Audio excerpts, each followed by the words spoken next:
Hey, I'm Bob. I've been blind since birth, and I'm into Power Rangers. If you like the video, share, like, subscribe, notification button, all that usual YouTube stuff. For those of you unable to see, I'm yet again holding the Mighty Morphin Seasons 1 through 3.5 box set in my hands from Shout Factory. This is going to be the first in a series of episode reviews. I'd like to start from the Power Rangers pilot, Day of the Dumpster, that aired on August 28th of 1993, and I want to work my way up to the most current season. And we're going to do episode by episode. Hopefully these will each last around 10 to 12 minutes, not too terribly long. Day of the Dumpster may have aired on August 28th of 1993, but I wouldn't see the pilot until that next summer. We didn't have Fox as part of our basic cable package in Ashdown, Arkansas. My folks didn't anyway until that next July or August. I was vacationing in Memphis when I believe we got Fox, and I was neck deep into this show by then. I wouldn't see the show though until late that next May. But when I watched Day of the Dumpster for the first time, after my grandma and my aunt nabbed it from their local Target by their cozy little apartment with their swimming pool that I still have fond memories of, hanging out there and having all kinds of fun to this day. When they nabbed it and I watched the pilot for the first time, it felt like it belonged in season 1. You know how you're able to watch some pilots and you think to yourself, this doesn't feel right. I'm going to pretend this pilot never happened. Something's off about this. Not so with Day of the Dumpster. You pop that thing in your VCR in the 90s, and it felt like it belonged with the rest of season 1. It just fit right in there. And it was a fun, fantastic opening chapter to a saga that is still going to this day. So, you get to see Rita popping out of her space dumpster, freed by some unwitting astronauts. You get to see Rita and her minions hightailing it to the moon and setting up shop there in this palace that has already been built there. We get to learn a little bit more about the palace in season 3, I think. But yeah, they're there, and Finster's in his little workshop, and he's molding his putties.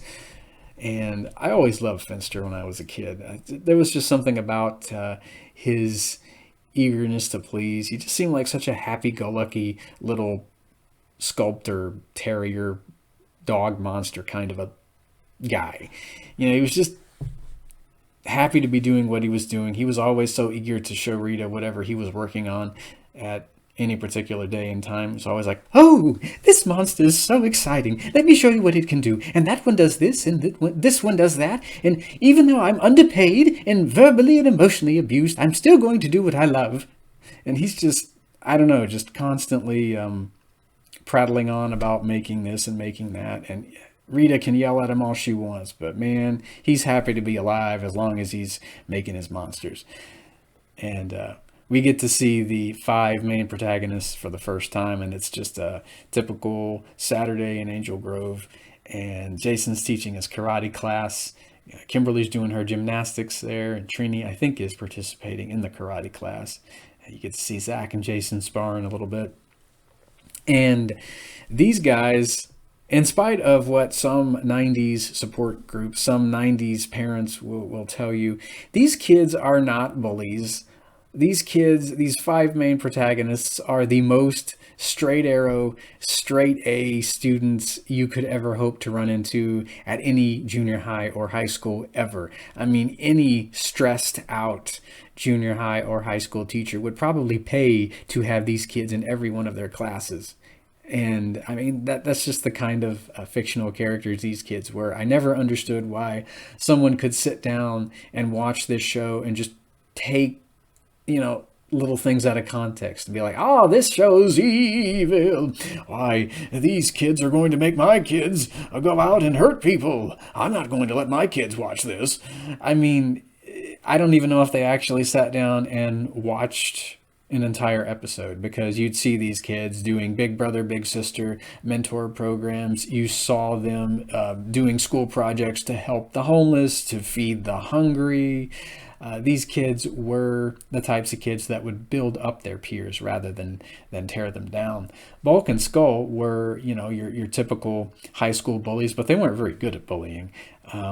They were very bad at it, and the universe always made sure they got theirs before the episode was over. And I, for one, rooted for Bulk and Skull to eventually, appeal to their better angels. And of course, we got that as the 6 seasons that they were in, as those seasons progressed. It was wonderful to see them gradually grow as the show progressed. We did get that, which was cool. So I kind of got what I wanted. Might not have gotten to see them put on the suits and become Rangers eventually, but they were heroes in the end. They were heroes in their own right.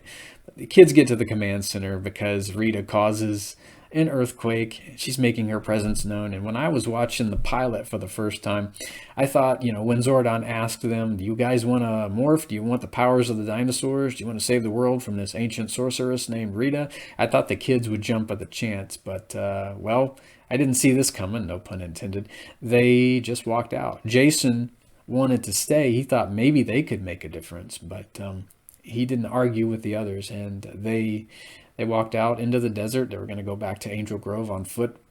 And here come the putties. And the kids have to use what they have to win the day. They eventually do morph and get teleported back to Angel Grove City. And they got to fight Goldar for the first time. It's like, to me, a boss fight in a very early video game level. I mean, this...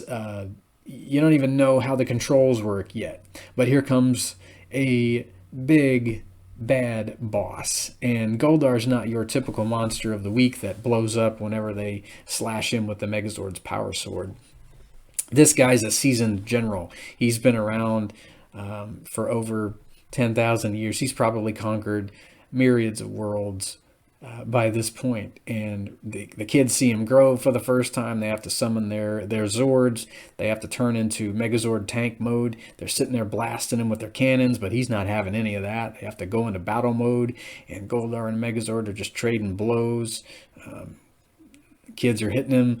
Goldar's giving it right back to him, and it is a tough first bout for these kids, but they eventually summon the power sword. And unlike the monsters of the week, Goldar knows when it is time to head home. He doesn't want to get blown up. He's got things to do, and he didn't make it this far just to get blown up. He wants to be there when Rita conquers the world. So he heads back to the moon, and yeah, the kids do win the day.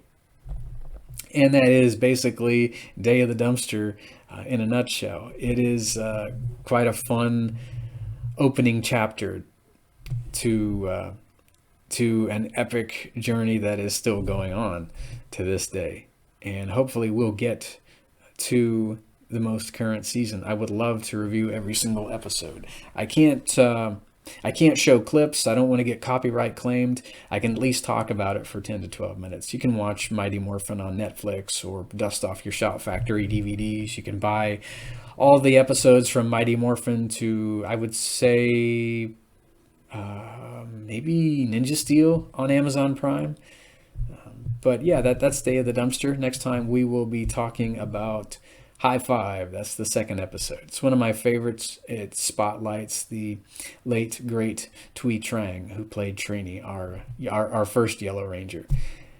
I think Power Rangers was a show that it appealed to all genders. It appealed to all races, all descents, because it made us want to reach into the deepest parts of ourselves and to try and appeal to our better angels.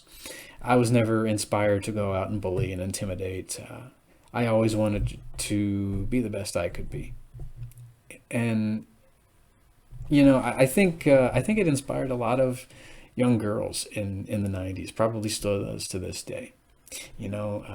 These kids are all part of this extended family. Nobody's greater or less than anyone else. Everyone is equal. They feel comfortable with each other. They don't feel like they have anything to prove. And there's such a a camaraderie, such a fellowship there that is quite difficult to find. And I think a lot of kids back in those days and still do tend to latch on to fictional works like this, and it never inspired me to hurt anyone. It was never about that. Yeah, I think it always inspired hope, and I think it still does. So that's about as sappy as I'm going to get today. Be here next time for High Five, and may the power protect you, and hear you next time.